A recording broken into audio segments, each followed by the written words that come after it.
Good evening and good afternoon, everyone. Thank you so much for joining us. Before we begin, we have simultaneous translation to Hebrew and Arabic. So look at your Zoom screen. At the bottom of your Zoom, there is an icon of a globe. Press on it to choose the language, either Arabic or Hebrew. Or if you need translation to English, when our speakers are speaking either Hebrew or Arabic.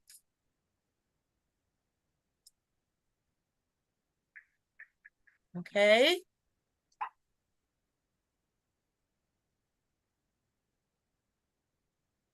Good evening, good evening, good afternoon. It's so exciting. We have people joining us literally from all over the world. It is so wonderful.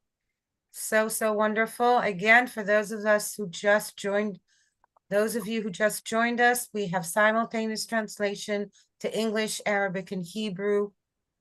Click on the globe icon at the bottom of your Zoom screen and choose the language, either English, Hebrew, or Arabic.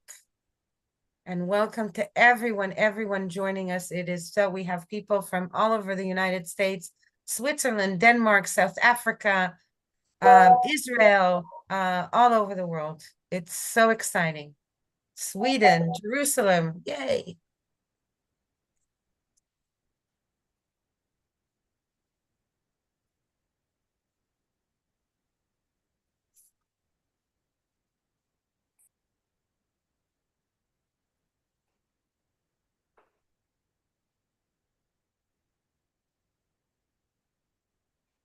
So we still have people joining us. So in a minute, we will start.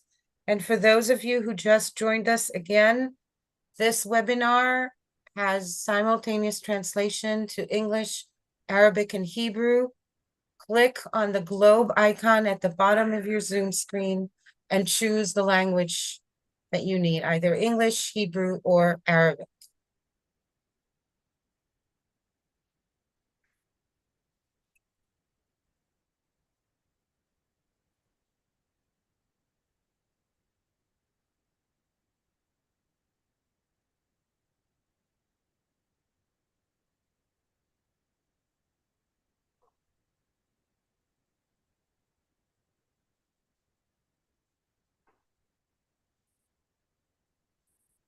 Hello again.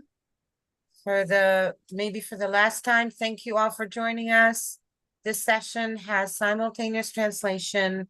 Click on the globe icon at the bottom of your Zoom screen and choose the language, either English, Arabic, or Hebrew.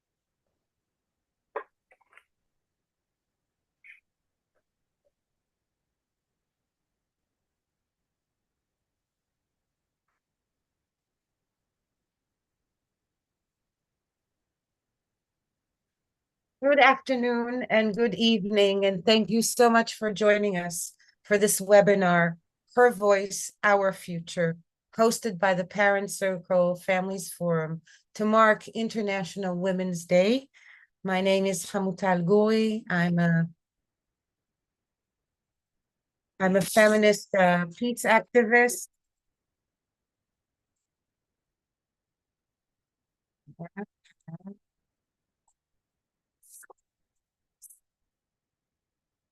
I need to, okay. Again, sorry, I'm Hamutal Gouri. I'm a feminist peace activist, a cultural critic, and a huge fan of the Parents Circle Families Forum and of the speakers that we're hosting this evening. Being here with all of you and with our wonderful speakers, courageous peacemakers, is the way for me to mark International Women's Day. In these sad and difficult times, we come together to find solace and to be in a beloved community. We seek for points of light that will strengthen our capacity to push away despair and embrace our humanity.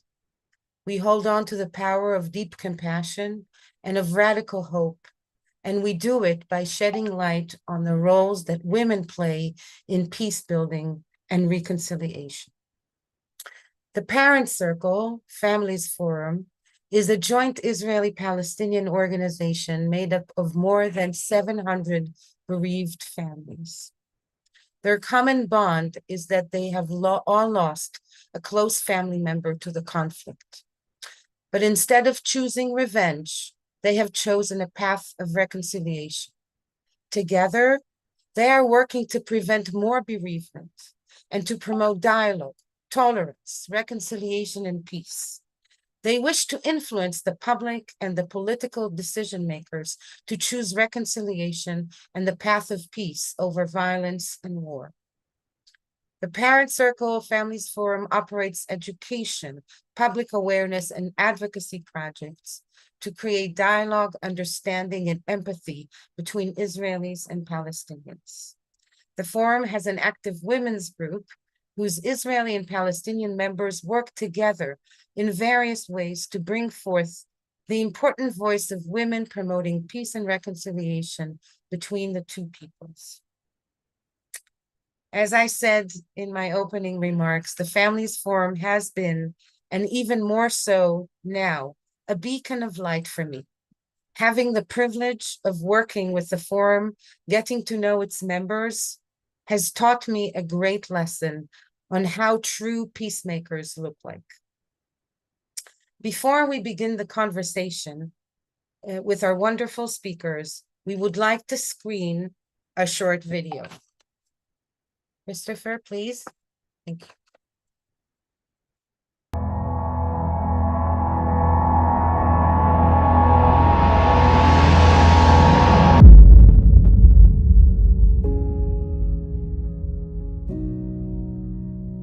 לקח לי זמן להבין שבעצם אולי זה לא נכון, אולי אנחנו לא חייבים למות בעד ארצנו, אולי אנחנו יכולים לחיות בעד ארצנו.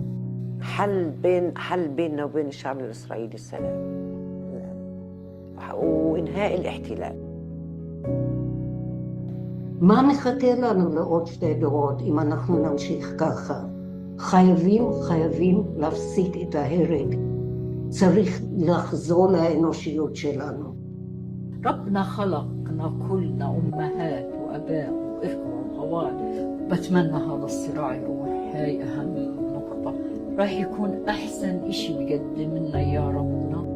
פלסטין, ישראל, יהודי, ערבי, מבחינתי השכול של הצד השני הוא בדיוק באותה מידה כואב ועצוב, כמו השכול של הצד שלנו. احنا خلص دورنا، بس في عنا أولاد، في عنا أحفاد بدهم يعيشوا بأمان ومستقبل لحياة أفضل لأولادنا.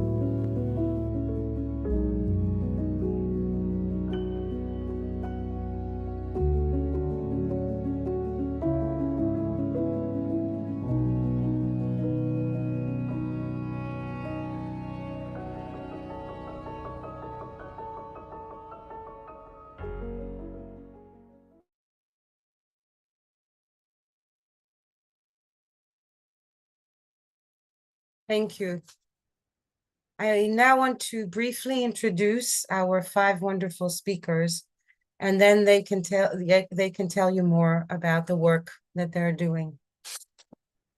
Bushra Awad is a leading Palestinian member of the Parent Circle Families Forum. Bushra lost her son in 2008 due to the occupation and the conflict, and joined the forum in 2011.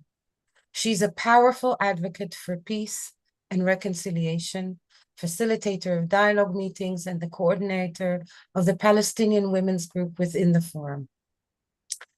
Ayelet Harel, media and culture producer and entrepreneur, and single mother of 3 children. Her older brother, Yuval Harel, was killed in 1982 in the First Lebanon War.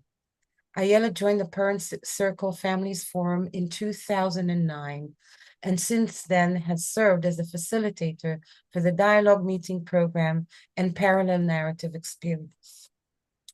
Huda Abuarqoub is an independent consultant specializing in conflict transformation and peace building, and the 1325 UN Security Council Women, Peace and Security Advisor. She has over 3 decades of experience in activism and work with NGOs in the MENA region, most recently as the first on-the-ground regional director of the Alliance for Middle East Peace. Naomi Sternberg is the director of conflict and gender at the Geneva Initiative and a peace activist. She hosts the podcasts, The Road to Agreement and The Guide to Hope, bringing together Israeli and Palestinian women from the West Bank and Gaza and motivating them to take part in political activity related to the conflict. Zuhra Bahman is the regional director of Search for Common Ground, Afghanistan, and a peace and women's rights activist. She is the only woman heading an NGO still allowed to function in various districts in Afghanistan. She's leading her team through violence, working with the Taliban to keep the peace-building space open. It is such a huge honor to be with the 5 of you in conversation. And I would like to start with you, dear Bushra, and ask you to speak a little more about your work and especially share with us what gives you hope and the courage to do the work that you are doing these days.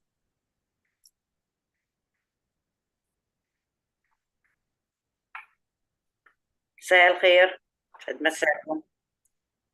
أنا بشرى عوض من بيت أمر الخليل. أنا فقدت ابني محمود في 2008. أنا انضميت للمنتدى في 2010. رسالتي هي أنا انضميت للمنتدى بحكم أني أكون ناشطة سلام، أمنع الفقدان.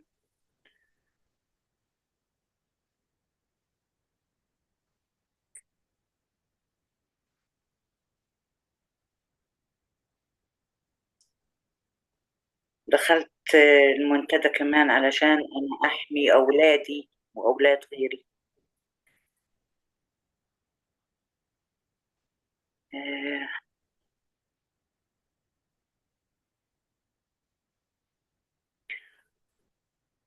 كنت في الأول أنا حابة أنتقم لابني محمود. أول ما دخلت المنتدى كنت بفكر أنتقم، وقبل ما أدخل المنتدى أول ما فقدت ابني كنت ناوي أنتقم لابني، إني أنا أقتل جندي إسرائيلي أو أي حد إسرائيلي. لكن بعد ما فتت في المنتدى وعرفت إن مش كل الإسرائيليين هم جنود، عرفت إن في الإسرائيليين كمان فاقدين، في عندهم حابين إن يكون في سلام بيننا وإنهم بدهم يعيشوا بأمن وسلام. تغيرت فكرتي وصار فكري إني أنا أمنع القتل وأمنع الانتقام وأمنع الفقدان والألم والوجع.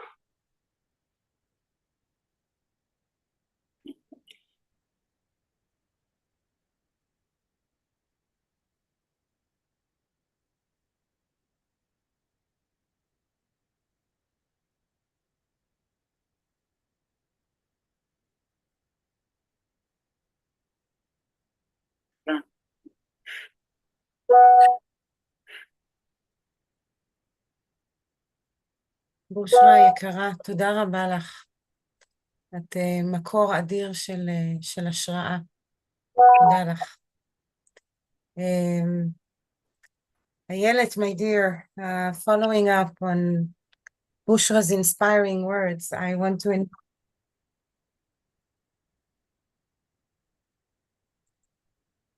I want to ask you to speak about how you became a member and your work in the forum and outside the forum, because I know you're extremely active in many different peace spaces.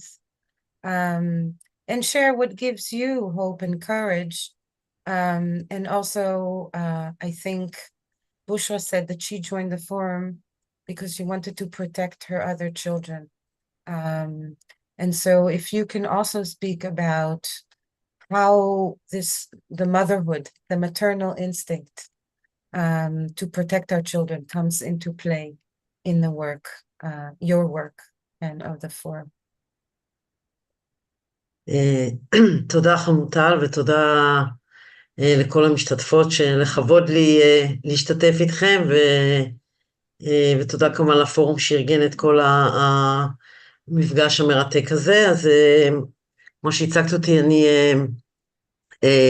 אני בת 57, אני אימא ל3 ילדים, אני עסקתי הרבה שנים בנושא תקשורת ותרבות, אני עדיין עוסקת בזה, ובעצם את אחי הבכור יובל נהרג כשהייתי בת 16, הוא היה בן 19 במלחמת לבנון הראשונה, ואני חושבת שבדיעבד הבנתי את זה, לא מיד, שהזרעים הראשונים להבנת האחר ניטעו אצלי כבר אז, מכיוון שכמה שבועות אחרי שאחי נהרג, לקחו אותנו, את המשפחה, לראות את אחי נהרג במחנה הפליטים עין אל-חילווה בלבנון. כזכור, אז המלחמה בלבנון הייתה מול פלסטינים, לא מול החיזבאללה, ואני נכנסתי בגיל צעיר לראות מחנה פליטים אחרי מלחמה, או באמצע מלחמה עדיין, והמראה הזה היה מאוד מאוד מטלטל עבורי, ובאמת הראה את הכאב, גם של הצד השני, זאת אומרת, גם אני באתי מתוך המשפחה שלי, מתוך כאב, וכמובן שם ראיתי את זוועות המלחמה, ויש לי תחושה שכבר אז ככה ניטעו הזרעים הראשונים.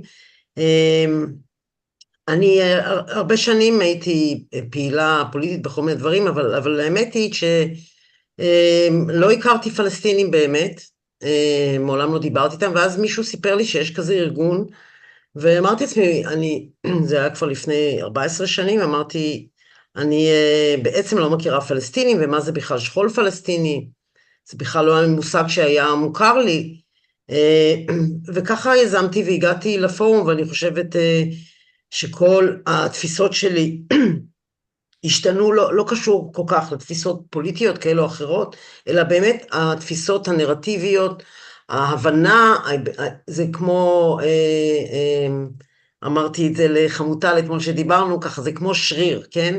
למדתי להכיר את הצד השני, לדבר איתו, לשמוע, להבין אותו, זאת אומרת, אנחנו כל כך חיים בעולם חד צדדי, שבהם ככה כל צד כל כך מקובע, בתוך עולמו, ועצם ההבנה של הצד השני באמת שינתה לי את כל התפיסה שלי, ואני חושבת שבאמת כפי שאמרת וכפי שבושרה אמרה, אני חושבת שעניין האימהות והדאגה לגורל הילדים, לעתיד הילדים, הוא פשוט, הוא לא נותן לי מנוחה, ולכן גם הוא לא גורם לי בשום מצב להתייאש.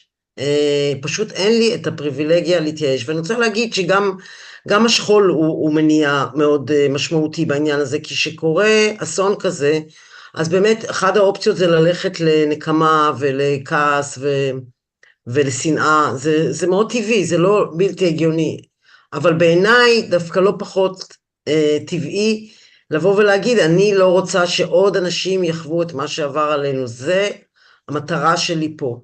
אז אני חושבת שהמניע הזה, המניע השני שלי הוא האימהות, והחובה שלי, אני לא יכולה להגיד, השלום לא יקרה בדורנו, זה לא פריבילגיה שיש דעתי לאף אחד מאיתנו, אבל אני ככה מרגישה, והמניע השלישי שלי זה שאני רוצה לחיות בחברה ערכית, מוסרית, אני רוצה שהחברה שלי תנהג בצורה ראויה כלפי השכנים שלה, וגם שהשכנים שלי ינהגו ככה כלפינו. זאת אומרת, יש פה איזה רצון להידבק באמת גם באנושיות וגם ובערכים שאני מאמינה שככה אנחנו צריכים לחיות. ולכן שלושת הדברים האלה, באמת אני גם בפורום משפחות ולא פחות שנים אני פעילה ומובילה בתחומי תקשורת, גם בארגון נשים עושות שלום, שזה עוד ארגון שבאמת גם כן התגייס לטובת נושא גם נשים. אנחנו פה היום לציון יום האישה, גם עם הודה אנחנו ככה נפגשנו בהרבה מסגרות באמת, והארגון הזה שקם לו תנועת אחות בפלסטין שנקראת נשות השמש, באמת עוד דוגמה לחשיבותן של נשים לקחת את המושכות ולפעול למען שינוי. Thank you so much, Ayelet. I so appreciate both you and Bushra for the courageous choice that you made to be part of the forum.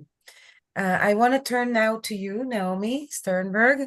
I will ask you also to speak a little bit more about the work you do at the women's group in the Geneva Initiative. And then I will also want to ask you, from your experience working with Israeli-Palestinian women, what is it that you see as the unique contributions that women bring to peace building and reconciliation? תודה רבה, ערב טוב, תודה רבה לפורום על ההזמנה ולנשים הנהדרות והאמיצות שכבוד הוא לי לחלוק איתכן במה. הפורום הוא אבן משמעותית בדרך שבה נהייתי פעילת שלום, שכחיילת הגעתי ליום הזיכרון הישראלי-פלסטיני וחיי השתנו, אז המון הערכה לכולם ולכולן.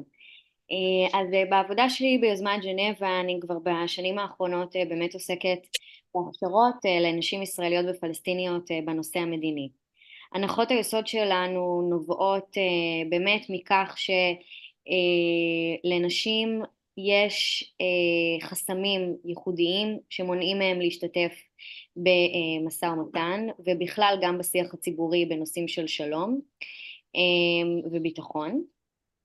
כמובן הסיבות לכך נעוצות בעובדה שאנחנו חיות ומתנסות בחברה שהיא מיליטנטית ופטריארכלית בשתי החברות, ונשים למדו לאורך השנים שאין להם מנדט לדבר על הנושא המדיני ביטחוני, וגם כשהן מדברות על הנושא המדיני ביטחוני הן מוצאות עצמן נאלצות לקחת על עצמן שיח שהוא גברי ומיליטנטי כדי לשלב עצמן בתוך השיח הלגיטימי. אז בעצם יש פה תהליך מקביל, אחד של למידה ואחד של unlearning, שאני לא יודעת את המילה העברית ל-unlearning, שזה קצת כמו פמיניזם, של מצד אחד ללמוד ולדעת יותר על האפשרויות, על האלטרנטיבות לאלימות, אבל גם לעשות unlearning של זה שאנחנו לא אלה שיכולות לדבר על זה, שאנחנו לא אלה שיכולות להוביל שינוי בנושא הזה. ובשנים האחרונות הפגשתי בין מאות נשים ישראליות ופלסטיניות, למפגשי דיאלוג וסיורים משותפים ולמידה משותפת, ושם באמת למדתי את הכוח שיש לנשים ואת הדבר הייחודי שהן יכולות להביא לשולחן.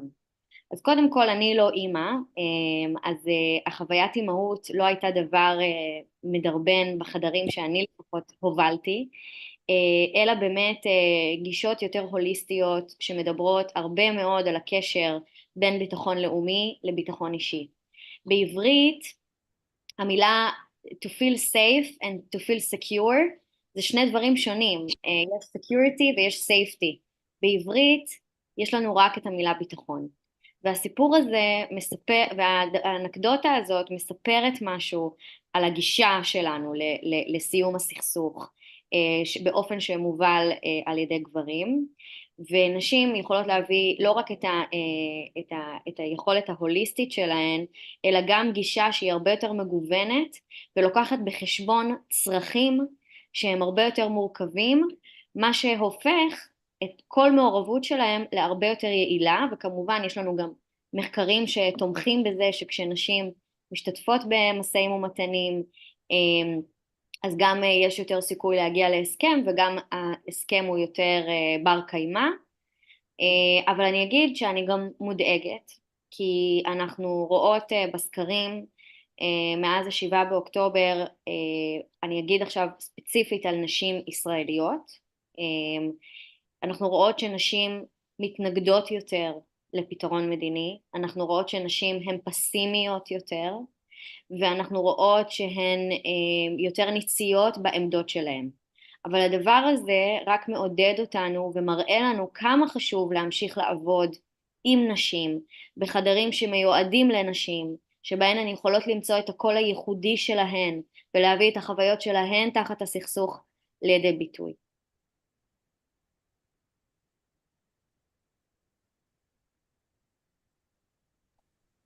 Thank you so much, Naomi, and thank you so much for your honesty.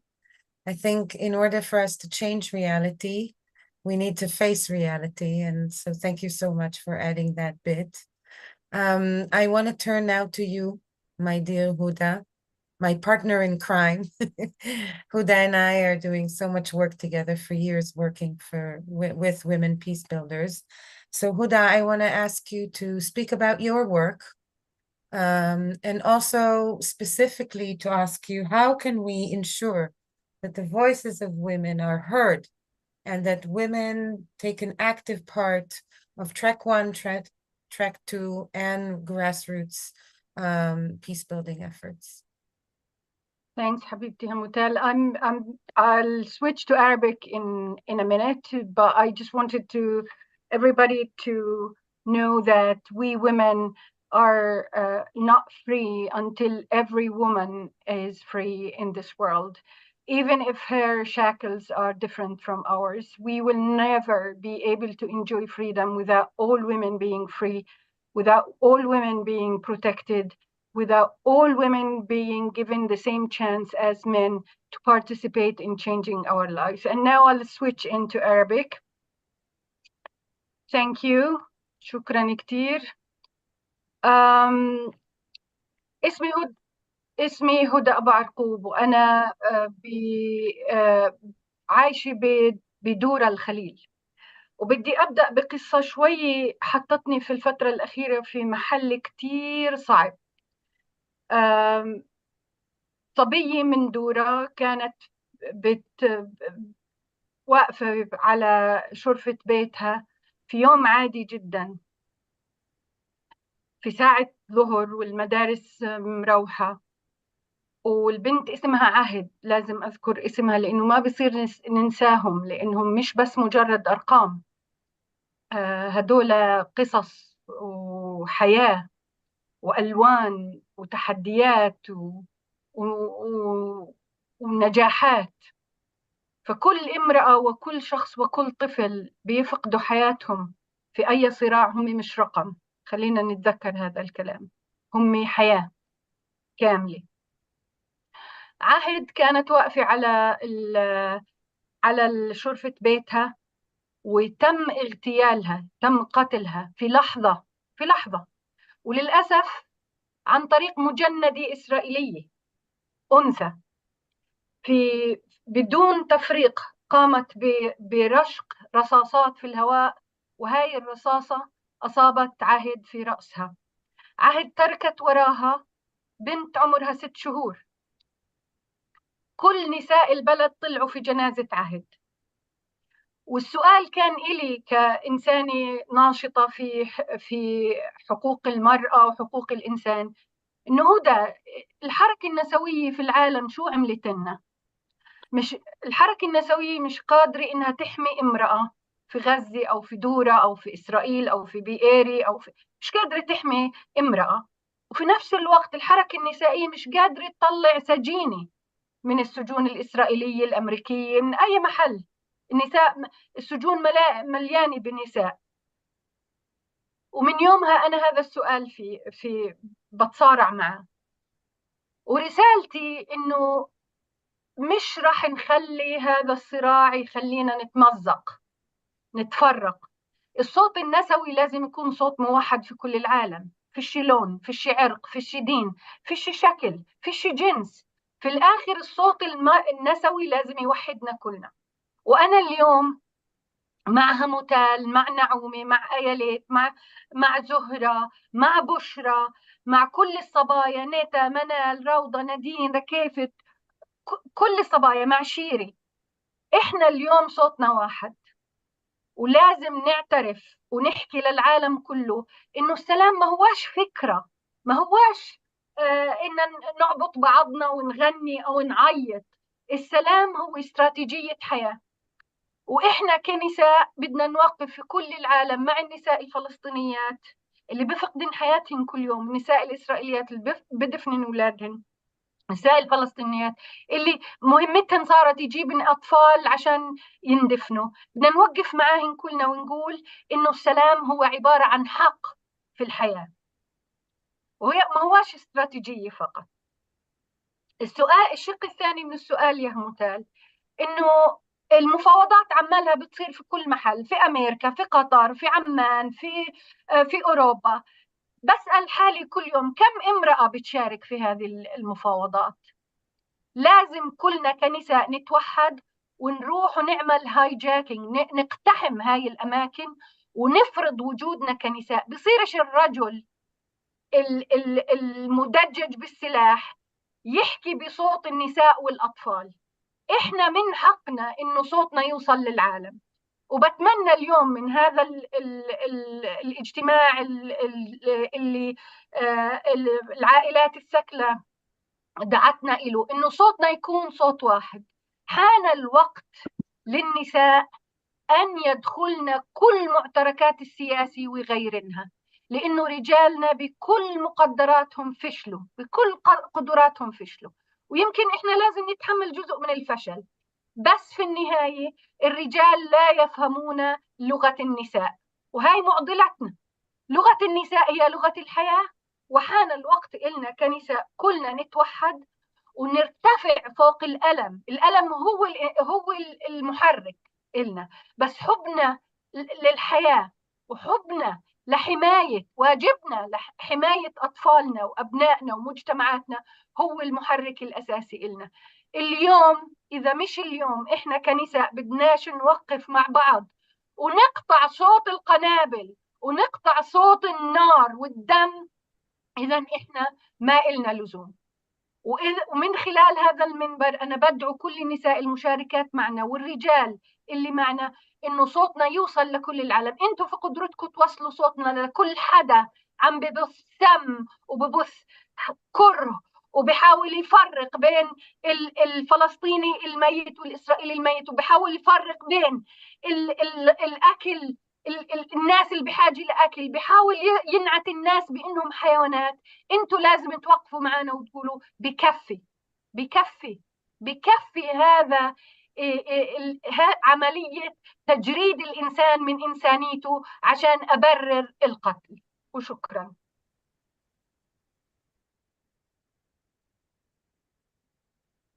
My dear Huda, listening to you gives me so much strength and courage.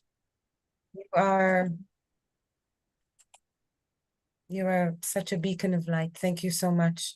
And when you spoke, I was reminded of one of my favorite feminist quotes by Lila Watson, an Aboriginal feminist activist, who said, "If you have come here to help me, then you are wasting your time. But if you have come because your liberation is bound up with mine, then let us work together." And I think that leads beautifully to you, Zuhra Bahman. Thank you so much for joining us tonight. And please, I want you to share with us from your experience doing the work that you are doing that requires so much courage and determination. Please. Hello, everyone. First of all, I apologize that I don't have electricity, so I am talking to you from darkness. That is an absolute pleasure to be in your company today. I'm joining you from Kabul, and we are looking at Middle East with the fingers crossed that the conflict would end and and we're going to see an end of bloodshed sooner rather than later. I have always been interested in building peace. I have always been a peace activist, and professionally, academically, I've focused on finding ways to resolve issues without resorting to violence. And in a country which has been at war longer than I've been alive, it's a very difficult choice to make. It's a very difficult path to go down, and that's very sad. That we still in the 21st century have to convince our peers, let alone our politicians and our leaders, to choose peaceful means to end wars. Afghanistan has been in conflict for a long time, and I believe that women did participate in trying to build peace in this country. But Afghan women were also weaponized. We were under our predicament, our problems were used to launch wars, not once or twice, but continuously for the last 40 years. And we have now reached a point where we have to be very careful, and we have to work on many different grounds, and make sure that we don't become the cause for or the excuse for starting other conflicts. In Afghanistan, I'm sure the way we follow your countries, you also follow ours.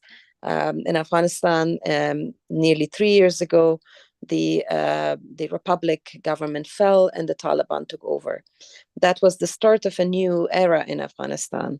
I always want to see it as a start of new era, rather than an end of an era or a loss, because in every situation we need to see an opportunity to pause, look behind us, and see what could have we done in a differently to not have ended up with the problems that we are living through right now, but also to see ahead and see what opportunities lie. And in a country which has been a battleground for Cold War and Civil War and a lot of proxy wars and intervention in the name of liberating us, colonial intervention, and in that kind of a country, to pause and reflect is a very big deal. And I always reflect around the role that women played, and that the role that women can play. And when I talk about the role that women can play in Afghanistan, I usually get shocked expressions from those that listen to me, because there's an assumption that women in Afghanistan are not doing anything. We are doing quite a lot, and beyond many people's imagination. We are not waiting to be rescued. We are not waiting for another war to start.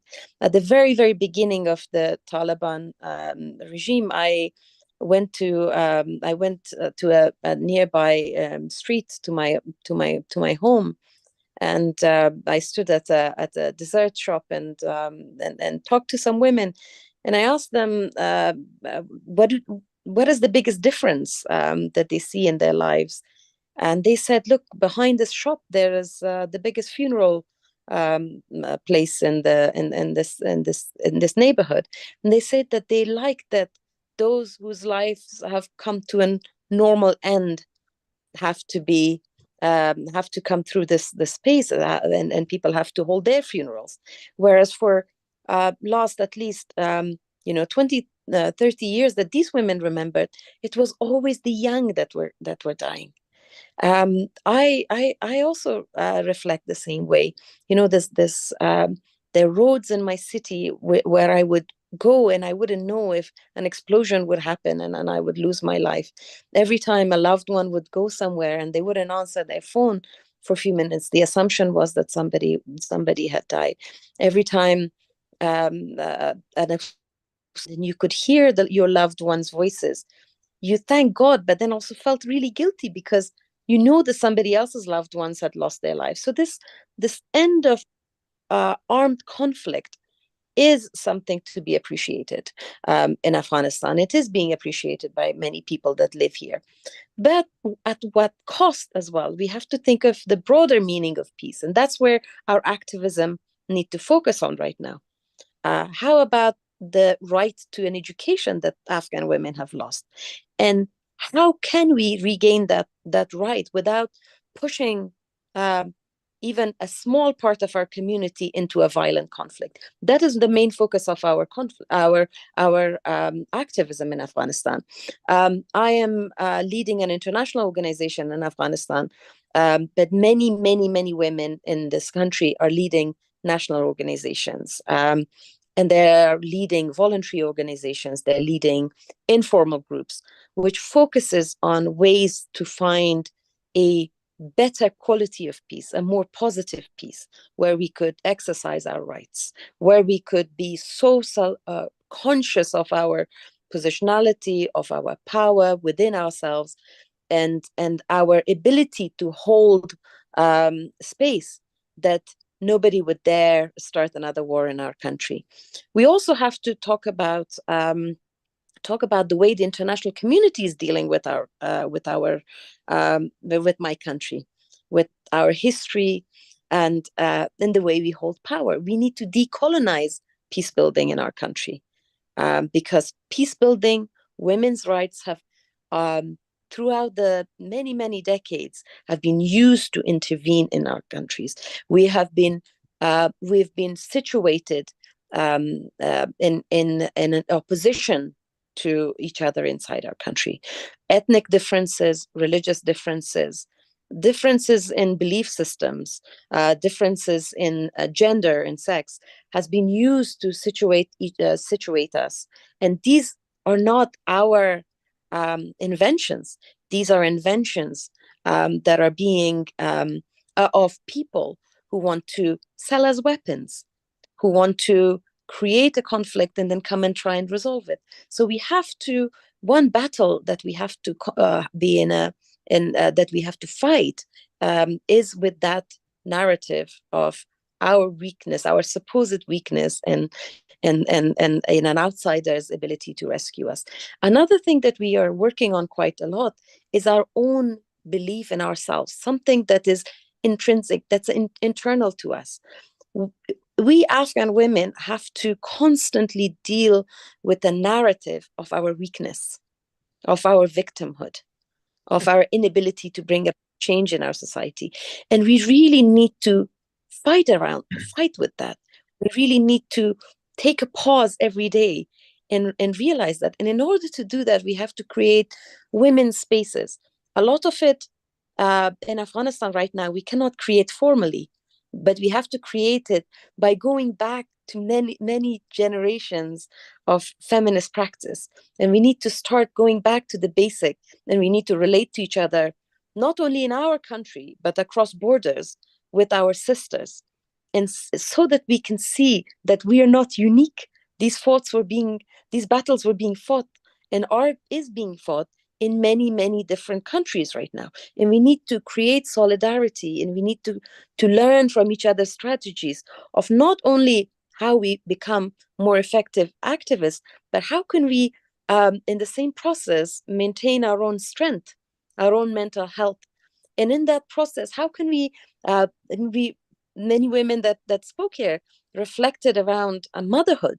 How can we bring the generation of people who could understand and practice the power of being peaceful, where being a peace activist is not a sign of being naive, but is the sign of being hopeful, being strong, and believing in yourself. And we try and do that. We try and do that through maintaining our culture, maintaining our a little space that we've created. We also need to be able to see the humanity in the other, because we live in a very tough environment right now.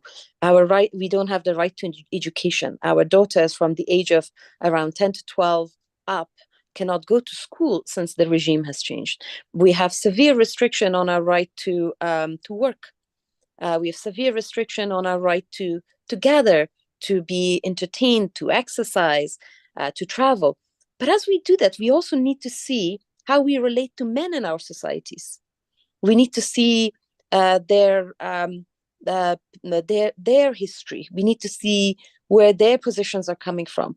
And we need to see how can we understand them and how can we work together with them? How can we work together with men? Because in closed off societies, in a very patriarchal societies, we have to also find the men who could be our allies, because without those allyships, we cannot move ahead.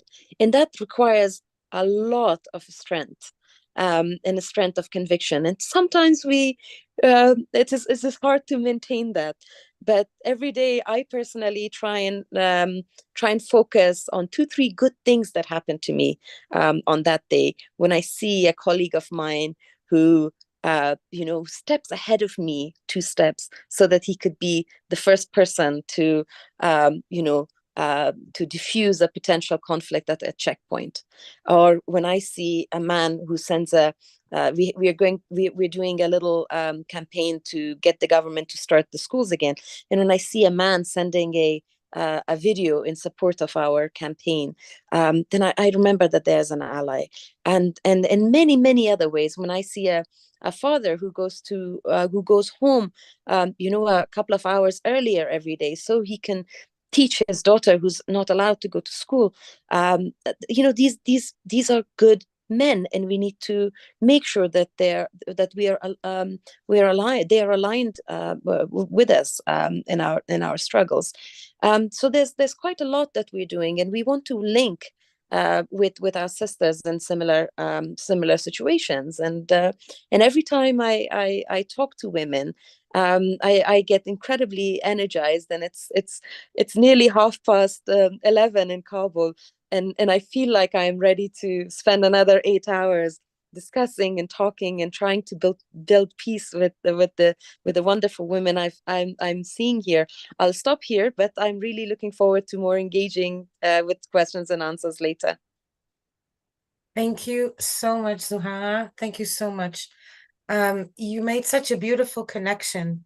You made so many amazing points. And for all the speakers, I hope you're following the chat, because the audience here, we can't see the audience, but they are responding so beautifully and providing such beautiful feedback on the chat. But I think, Zuhra, you made such an important connection between peace and human rights, justice, and equity. And I think you just provided such a robust definition of peace, that it's not just about the absence of war and violence, but it's about humanity, and it's about human rights, and it's about justice, and it's about equity. Thank you so much. We are soon going to open it to Q's and A's, so please use the Q's and A's box to write down your questions. But before we do that, I want to give an opportunity to each of our speakers to add some thoughts relating to what you heard. Naomi, I know you wanted to follow up on what Huda said, and I'm sure that you also have some thoughts based on what Zuhra said. So you can go first, and just let me know, Ayelet. Okay. I want each of you to have an opportunity to share additional thoughts. Great. Okay, so Naomi and Ayelet and Huda, please. אז אני רוצה להתחבר גם למה שהודה אמרה וגם למילים האמיצות של זורה בהקשר הזה, שאנחנו יכולות באמת ללמוד מנשים בכל העולם. המסר של הודה סביב האיחוד של נשים בכל העולם עם המסר של זורה של ללמוד אחת מהשנייה, זה משהו שאני ארצה רגע להתחבר אליו בהקשר של עמדה שאנחנו רוצות לקדם בימים אלו, ואני אהיה קצת פרקטית, אבל אני חושבת שזה יכול להועיל. אנחנו יודעות ממקרים שונים בעולם שאחת מהדרכים שאנחנו יכולות לקדם כדי להיות חלק יותר מהותי גם בטרק 1, גם במשאים ומתנים הרשמיים, אבל גם בטרק 2, זה שילוב פורמלי של תנועות נשים לשלום. היה לנו 2 עשורים של קיפאון מדיני, שבהם לא הייתה מנהיגות אמיצה מספיק כדי להוביל תהליכים מדיניים. עכשיו, עם כל הקושי וכל הכאב, אין ספק שאנחנו הגענו לאיזושהי צומת T ולרגע היסטורי מכריע. והרגע ההיסטורי הזה יכריע אם אנחנו הולכים לכיוון של תהליך מדיני, או שאנחנו מחריבים את התקווה של המקום הזה. אני חלק מדור שלא חווה את תהליך אוסלו. אני חלק מדור שנולד אחרי רצח רבין, שמעולם לא ראה תקווה לעתיד אחר במקום הזה. ואני מבינה ויודעת שאנחנו כרגע נמצאים בנקודת הכרעה. יש המון אנשים שכרגע עובדים עם הקהילה הבינלאומית כדי להפעיל כמה שיותר לחץ על ישראל, ובצדק, לסיים עם המלחמה כמה שיותר מהר, וללכת לכיוון של תהליך מדיני. אבל אסור שזה ייגמר שם. אנחנו חייבות לדרוש מכל מי שעוסק באינגייג'מנט עם הקהילה הבינלאומית, לדרוש שבכל המוסדות שקמים בעקבות המלחמה, יהיה ייצוג נשי הולם. ולא רק זה, שבכל משא ומתן, כמו שיש עכשיו משא ומתן, ויש כל יום מתנהל משא ומתן, ואנחנו צריכות להיות שם, ואם לא יהיה לחץ בינלאומי, גם על ישראל וגם על הפלסטינים, לדאוג שנשים יהיו שם, הם לא יהיו שם, אף אחד לא ייתן לנו את המקום הזה, ואנחנו חייבות ללכת ולקחת אותו. יותר מזה אני אגיד, שילוב פורמלי של תנועות נשים אזרחיות זה דבר שאנחנו לומדות ממקומות אחרים בעולם שזה עובד, בקולומביה, בצפון אירלנד, אנחנו יכולות לקחת השראה מנשים כמו זוהרה שעושות את זה במקומות אחרים וליישם את זה במקום שלנו, אנחנו חייבות לעשות את זה, וצומת הטי הזאת שאנחנו עכשיו נמצאות מולה, אנחנו אלה שחייבות לקחת את הסחף הציבורי, גם לא רק הפורמלי, אלא הציבורי מלמטה, ואני רואה את זה קורה, אני רואה את זה קורה עם צעדות נשים, אני רואה את האנשים שלקחו חלק בדיאלוג ישראלי-פלסטיני לפני ה7 באוקטובר ולפני תחילת המלחמה, ורוצות ומחכות לחזור לדיאלוג. אני יודעת שזה אפשרי, ותודה רבה. Thank you, Naomi. Thank you so much. Thank you for these powerful and encouraging words. Ayelet, I know you raised your hand, and then Huda and Bushra. Wonderful. So we will hear from all of you. Go ahead, Ayelet. So let's say, Bushra, let's do one Israeli and one Palestinian. We usually... Okay. Okay, Bushra, Habibti, you go first.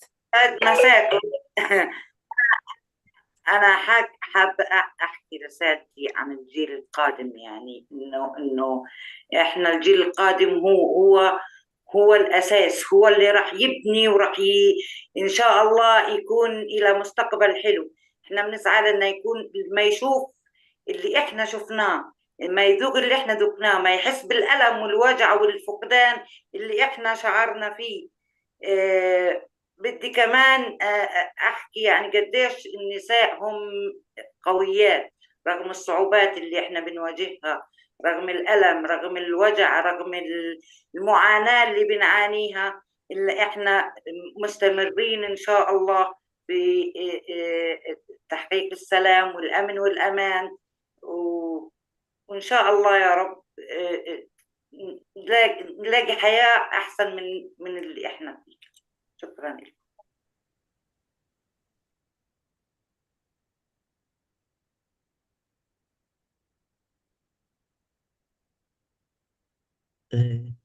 Thank you so much, Bushra. As I said, you are a beacon of light. Thank you so much. Ayelet, do you want to go next? כן.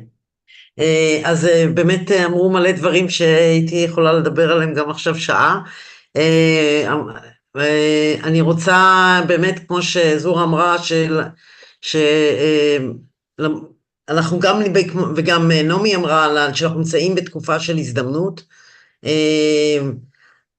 זה נכון מה שאת אומרת על הסחף המיליטנטי, נגיד שיש גם לנשים בארץ, אין ספק שאנחנו בתקופה איומה וקשה מאז ה7 באוקטובר, ולא נשלה את עצמנו שגם בוודאי נשים לא שונות, בחלק מהנשים לא שונות מהגברים ברמות היום, ברמות הכעס, שנאה, דה-הומניזציה, באמת שפרצה ככה המלחמה, ואני, איך שהיא פרצה, כמובן, מכל הזעזוע ומה שקרה, אבל ישר כמובן כולנו הבנו שהולך להיות כאילו עכשיו, הבנו שהולך להיות משהו שהוא מעל כל דמיון מבחינת התגובה של ישראל, וכמובן אני הייתי ישר מאוד נסערת מה יקרה בצד הפלסטיני גם, וגם אני כל הזמן בעצם, גם בעצם חיה את הנרטיב הישראלי, אבל גם חיה ככל שאני יכולה פה מגבעתיים, לחיות לנסות להבין את הנרטיב הפלסטיני, ואמרה לי חברה, למה את עושה את זה? זה קשה עכשיו מדי, תהיי רק בנרטיב שלנו, עכשיו אנחנו בתקופה קשה, זה לא זמן כאילו.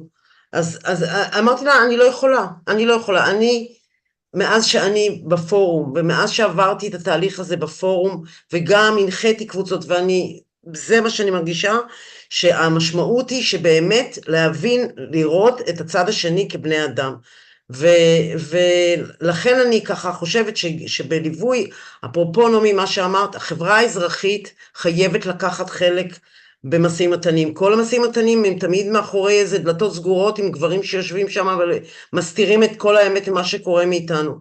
ולכן באמת אני חושבת שזה גם הזמן של נשים וגם הזמן של החברה האזרחית, שהיא יודעת שיש לה כלים שאין למנהיגים האלה. אם המנהיגים האלה היו עוברים פעם אחת פרויקט נרטיבים בפורום, הם היו חושבים אחרת. אז לכן אני חושבת שחשוב, אני אסיים בבדיחה קטנה, שהילדים שלי כועסים עליי, אז הם אומרים לי, אם הלך אכפת מהפלסטינים יותר מאיתנו, ככה הם, אז שרק זה סתם ככה כבדיחה לסיום. Ayelet, thank you so much. Thank you so much. And I think, honestly, listening to all of you gives me energy for the next 50 years. But I think that what you said and what we heard also from Bushra and from everyone is that our role as peace activists these days is to hold compassion for both narratives. It's not a competition.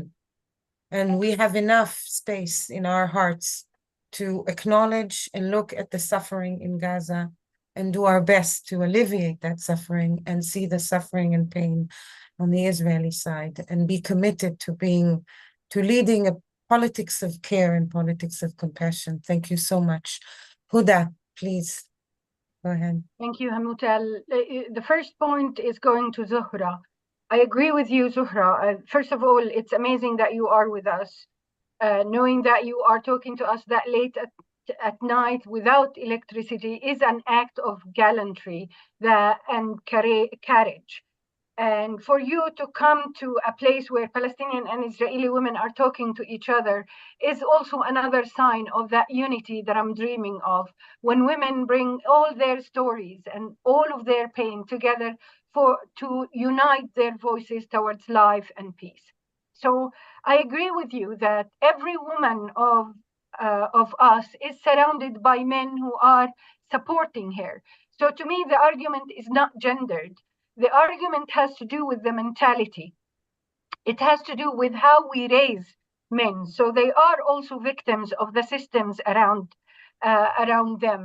And we need to acknowledge that. So for us to not repeat the same mistake of raising men for the sake of being tough men, and making them compassionate, as compassionate as possible as we are. The second point has to do with an action worldwide in order to stand with women and all narratives, all women and all narratives, no polarization, no colors, no gender, etc. The Palestinians are affected by the polarization over Israel-Palestine.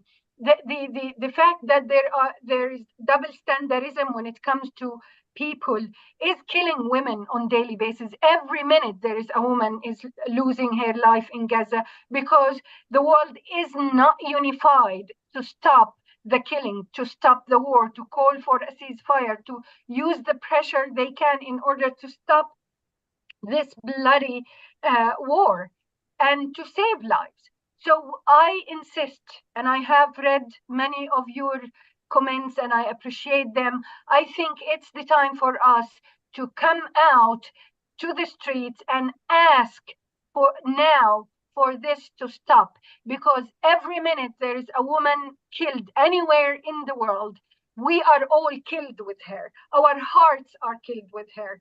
Our minds cannot function.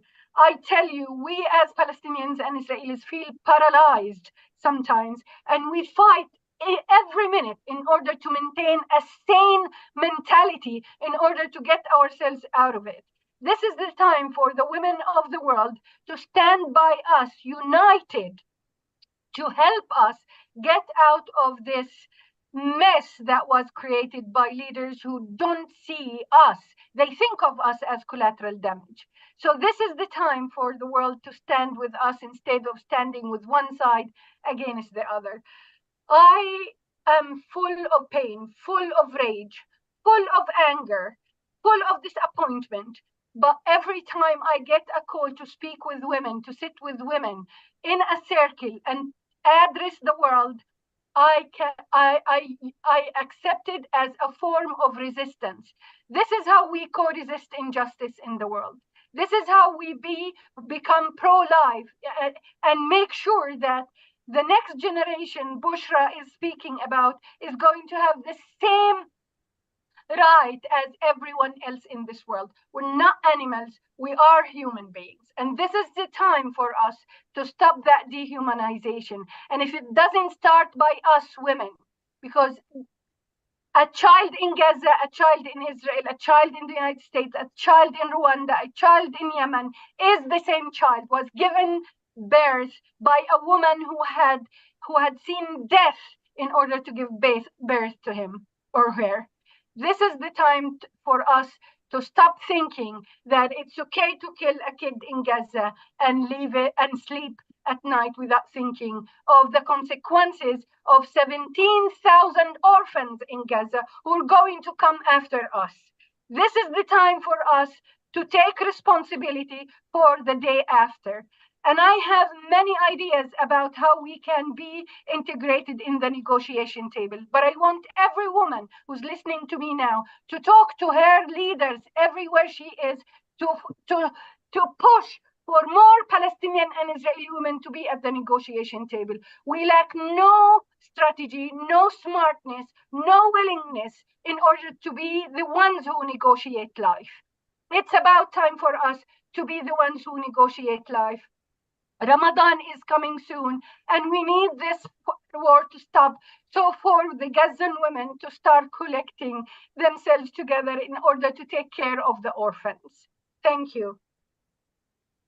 Thank you, Huda, so much. Thank you. I was afraid at some point that people will step up to the seminar webinar room, open the door and just go and talk to their congressman while you're speaking, because you were so powerful and so inspiring. Zuhra, I see you also have your hand up, and then I have a question for Bushra and many, many questions for all of you. Go ahead, Zuhra.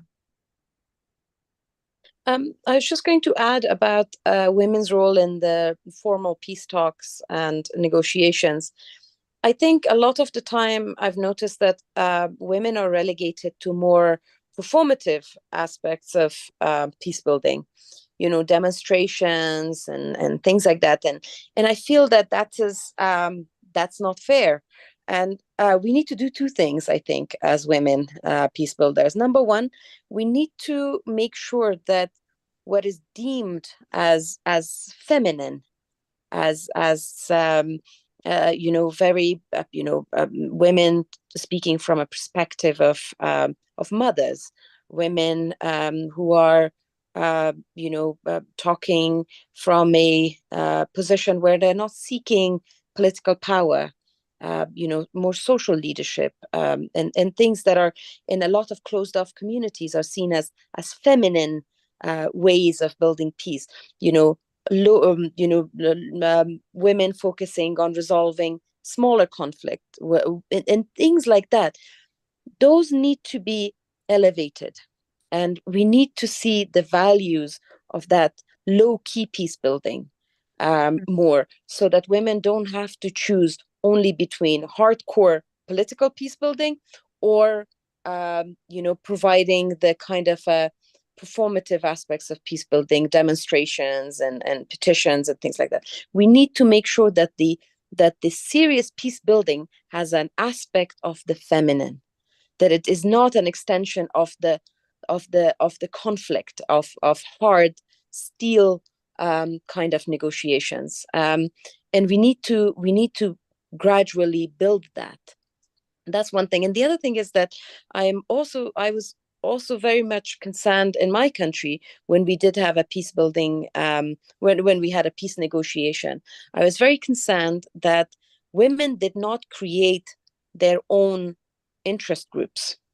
Women were forced into representing women from different political perspectives. So you had, different political grouping, and then women were placed there not as women, but as the women representative of this or that. And that really, that was really a very dirty play against real fight for women's interest in any potential political talks. And therefore, it's really important that women actually sit down and define their own interests that could be very different to even a political party that they're a member to. And we really need to realize that, because a lot of the time our presence around the negotiating table is based on what political alliances we build. And the community that I live in, and a lot of other communities in this neighborhood, I think we need to start learning those tactics. Thank you so much. Thank you. I think you made such an important point about the philosophy and the practices of community organizing and peace building. So starting from where people are, actually listening to their needs and concerns. Thank you so much for this addition. We have so many questions in the Q&A box. So I want to start with a question to you, Bushra. I said, if it's not too personal for you, if you can share your own process going from, the urge to revenge towards peace and reconciliation, because as a society, we can all learn from you and maybe somehow take your knowledge and your experience. So if it's okay, please share with us your personal process.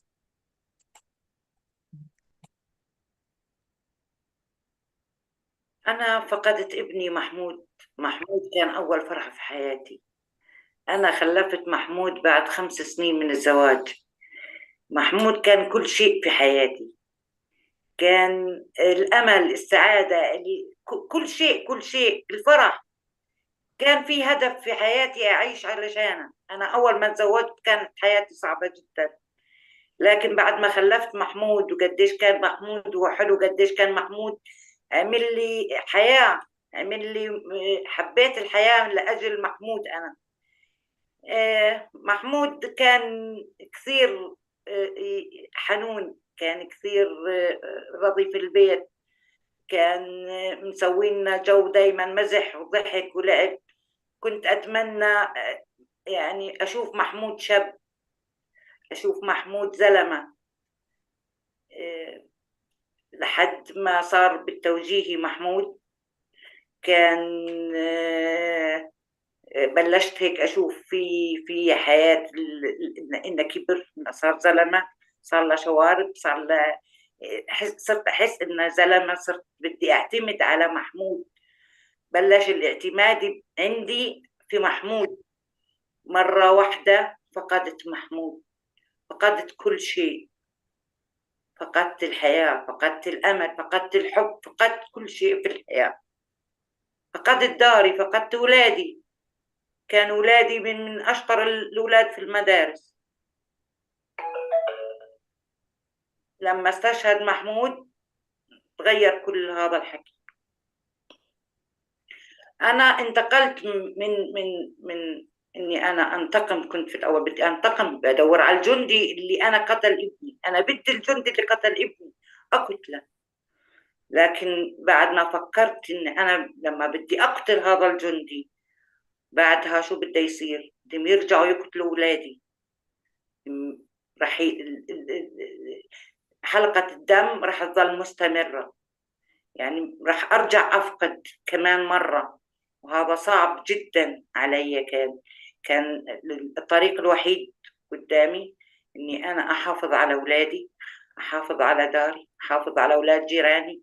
ما حد في الدنيا كلها يحس بالألم والوجع اللي أنا حسيت فيه، اللي أنا شعرت فيه. ولليوم أنا ابني إلى 15 سنة، لليوم أنا بتألم وبتوجع. أنا بس أحكي عن محمود لليوم بكون في غير مكان، برجع بالحدث من أول وجديد. عشان هيك ما بدي حدا يتألم ويفقد الوجع ويصير ويحس بالوجع اللي أنا فيه. أنا انتقلت عشان أحمي أولادي، أحمي أولاد جيراننا، أحمي يصير في سلام، في أمن، في أمان، في إنهاء الاحتلال. أهم ما بصير سلام بدون إنهاء الاحتلال، ما بصير سلام. يعطيك العافية، شكرا.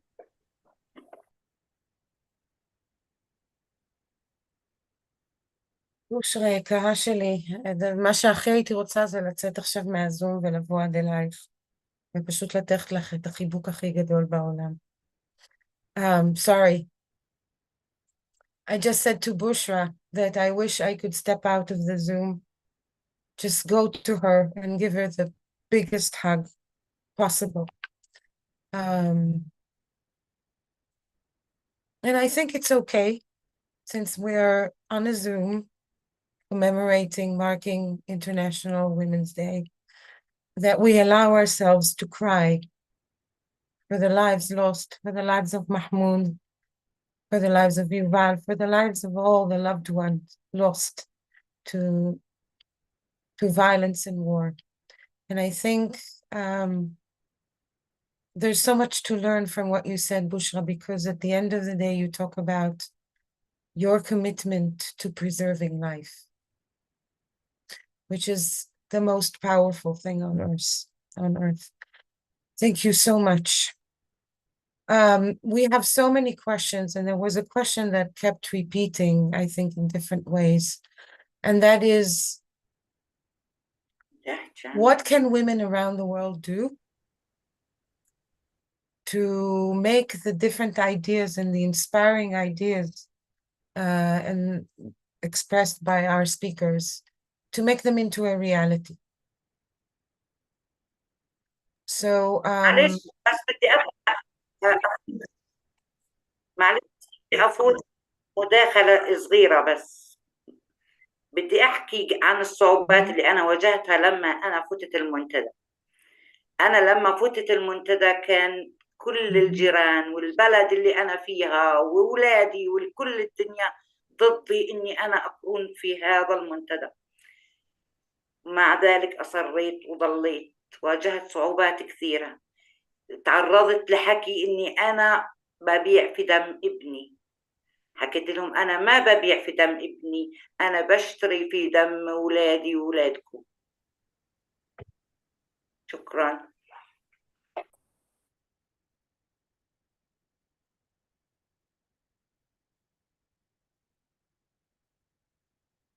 I'm so thankful for the fact that you are in the world, Bushra. The world is a better place because you are in it.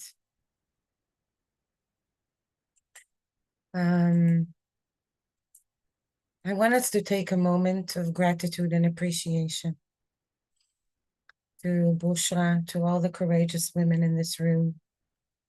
Thank you so much. And I think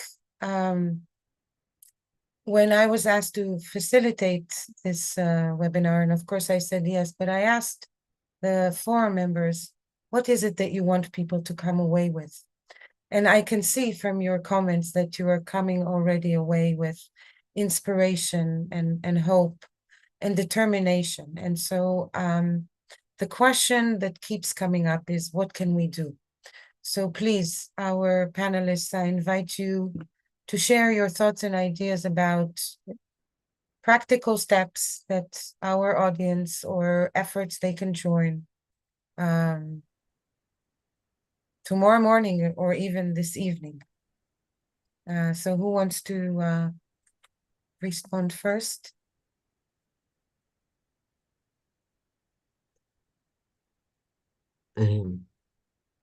Ayelet, you want to go first? Yes, I can go first. רגע, אני אדבר בעברית. קודם כל, אני באמת רוצה, אמנם שמעתי את סיפורה של בושרה ממנה הרבה פעמים, אבל תמיד זה מרגש אותי לשמוע את הסיפור שלך שוב. כמי שגדלה בבית של משפחה שכולה, כמו שאני גדלתי, וראיתי את אמא שלי ואת אבא שלי, את המחיר שזה גבה מהם, מכולנו, אז ככה שבאמת זה מעשה, ובהחלט הביקורת, וזה נעשה קשה יותר ויותר באמת להיות כיום גם חבר בפורום וגם פעיל שלום. אני חושבת, ובטח, אני מניחה שאולי להודה, נעמי וזוהרה יהיה יותר אולי עצות יותר פרקטיות, אבל אני באמת חושבת שהעולם לפחות, כך כפי שאני חווה אותו, הוא מאוד בלקחת צדדים, כן? אתה יכול להיות או ישראל, פה ישראל או פה פלסטינים, ובעצם הסכסוך מועתק לתוך הקהילות בעולם, ופשוט זה לדעתי עוד יותר סוגר את כל אחת מהקהילות והעמים בחוסר יכולת בכלל לראות הסכסוך, ולכן באמת אנחנו צריכים, למרות שזה נראה מאוד מייאש, אנחנו צריכים לחשוב, ואני חושבת שמה שהודה דיברה עליו, וגם נעמי דיברו עליו בהתלהבות רבה, של באמת החיבור הזה של נשים מכל העולם, שיפעלו ביחד עם אנשים שפה יש, שמנהיגות, שבאמת לייצר איזשהו לחץ, להפסקה המטורפת הזו של המחיר. אנחנו מגדלים ילדים, ולא רק ילדים נהרגו בתוך זה, אנשים מבוגרים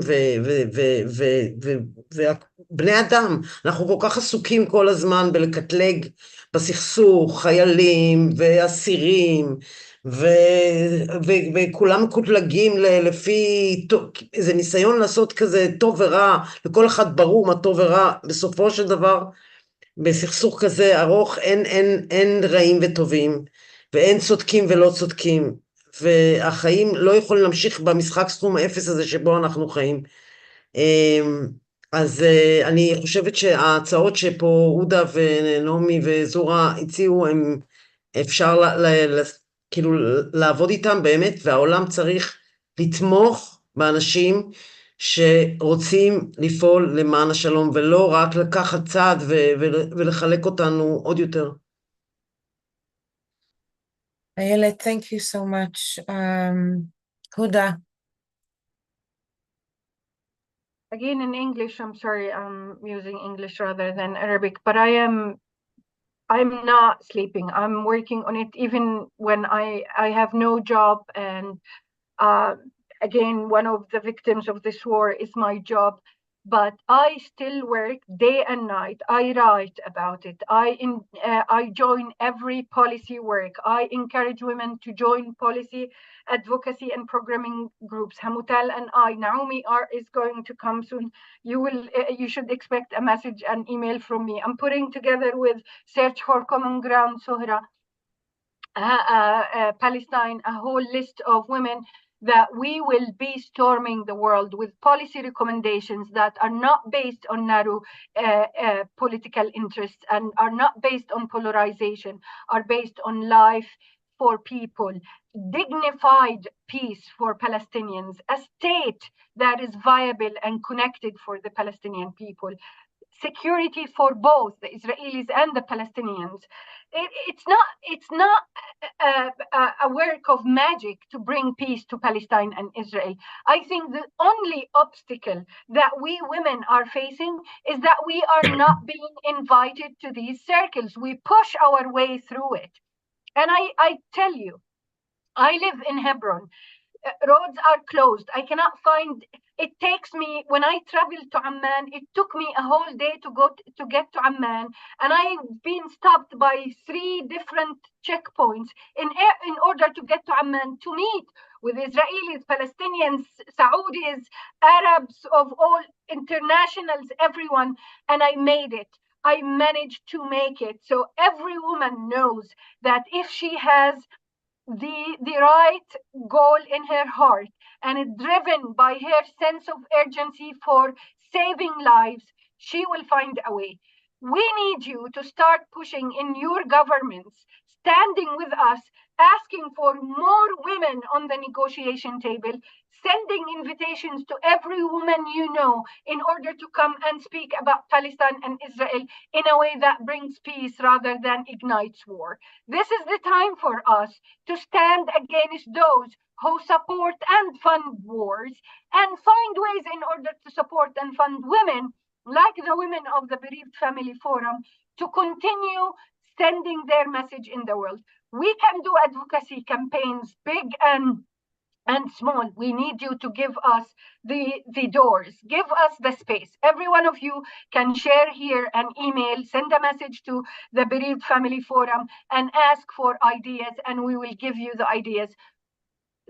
Women of the world, the Palestinian women do not sleep. They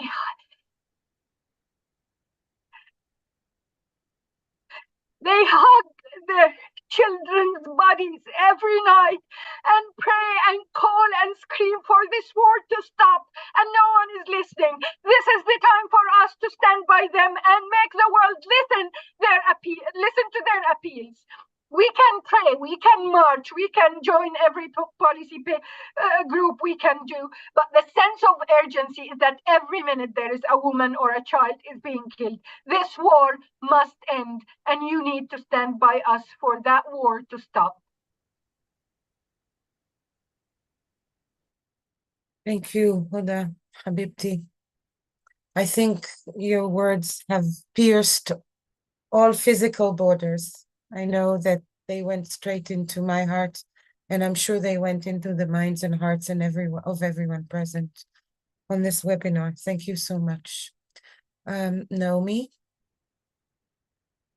Yes, אני חושבת שאין לי הרבה מה להוסיף באמת בעניין הזה. אני חושבת שכמובן, כמו שאמרתי, אנחנו חייבות לשאוף למציאות שבה תנועות נשים של שלום משולבות באופן פורמלי במשאים ומתנים, וזה לא יקרה אם גם קהילה בינלאומית אבל גם אנחנו בפנים לא נלחץ שזה יקרה. אני מעודדת הדהוד של מסרים שהם של המחנה, של מחנה השלום הישראלי-פלסטיני.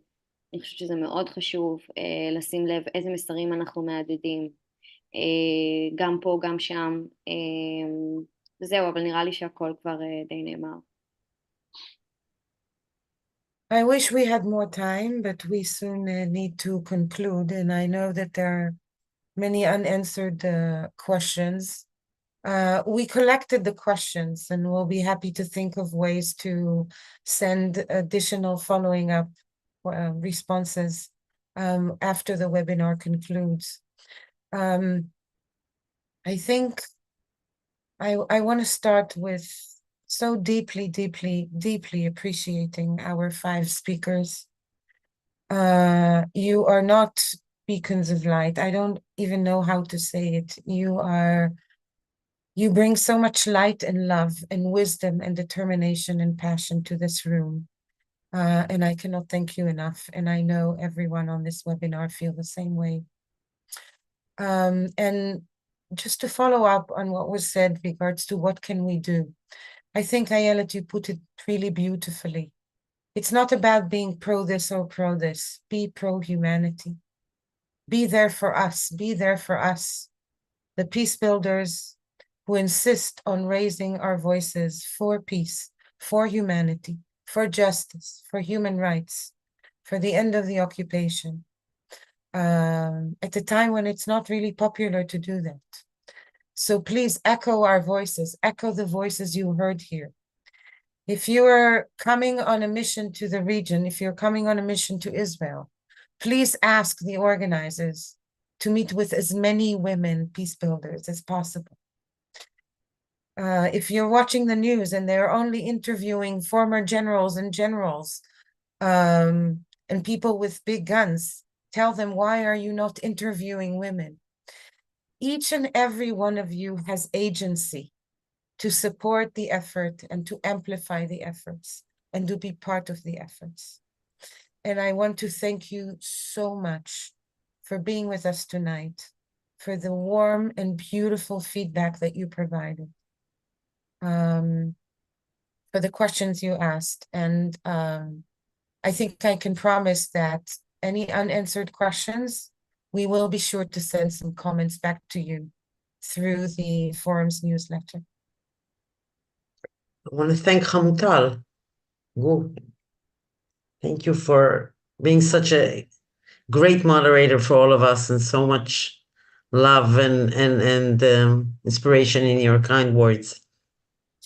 Thank you so much, Ayelet, and the big, big, big thank you and appreciation to Manal, to Rauda, and to Neta, our absolutely magnificent translators who made the conversation between women in different parts of the world possible, thanks to your amazing, amazing translation, and to the whole staff of the forum, both here in our region and around the world, for making this possible. So our hearts are filled with gratitude and appreciation. Thank you so much. شكرا كثير. Thank you.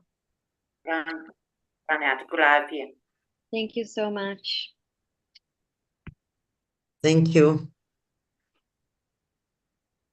Bye-bye, all of you. Good night. Good afternoon. Be safe. Bye, Bushra. Bye-bye. Bye, everyone. Bye-bye.